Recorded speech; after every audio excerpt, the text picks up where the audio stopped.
एक बार की बात है कि माता लक्ष्मी ने भगवान विष्णु से कहा, प्रभु मैंने पृथ्वी पर देखा है कि जो आदमी पहले से ही अपने प्रारब्ध से परेशान है उसे आप और ज्यादा परेशान करते हैं, और जो आदमी सुखी है उसे आप परेशान नहीं करते। भगवान ने इस बात को समझने के लिए माता लक्ष्मी को पृथ्वी पर चलने को कहा।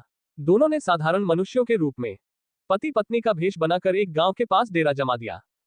शाम के समय भगवान माता लक्ष्मी जी से बोले, देखो यहाँ हम मनुष्य के रूप में आए हैं, इसलिए हमें पृथ्वी के नियमों का पालन करना होगा। हमें साधारण मनुष्यों की तरह ही प्रत्येक कार्य करने होंगे, भोजन पानी भी करना होगा। अतः मैं भोजन बनाने के लिए भोजन सामग्री का बंदोबस्त करता हूँ, और तुम जब तक भोजन बनाने के लिए लकड़ी और चूल्हे का इंतजाम करो। भगवान के जाने के बाद माता लक्ष्मी चूल्हा बनाने के लिए गांव में गईं और वहां पर कुछ टूटे फूटे जर्जर खंडहर बन चुके मकानों से ईंटें लेकर आईं और चूल्हा बनाने लगी। चूल्हा तैयार होते ही भगवान खाली हाथ वहां प्रकट हो गए।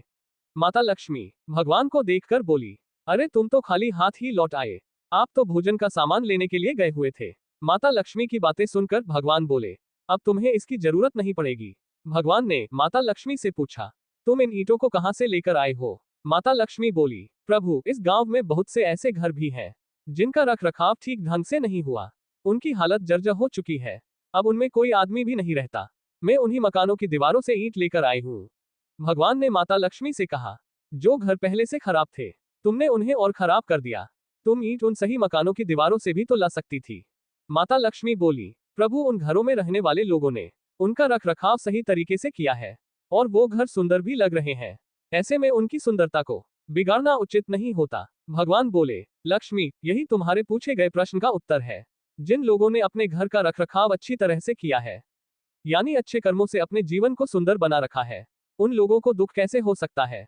मनुष्य के जीवन में जो भी सुख है वह उसके अच्छे कर्मों की वजह से ही है, और जिसके जीवन में दुख है वो भी उसके कर्मों के कारण ही है।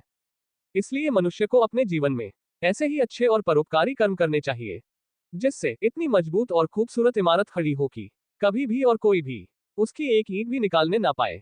यानी कि मनुष्य का आचरण ऐसा हो कि सब उसकी प्रशंसा करें और उसको कोई क्षति पहुंचाने की बात भी ना सोचे।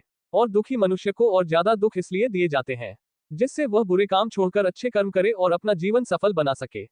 माता लक्ष्मी को अपने प्रश्न का उत्तर मिल चुका था। माता लक्ष्मी और भगवान अपने वैकुंठ धाम को लौट गए। कैसी लगी यह कहानी? कहानी सुनने के लिए बहुत बहुत धन्यवाद।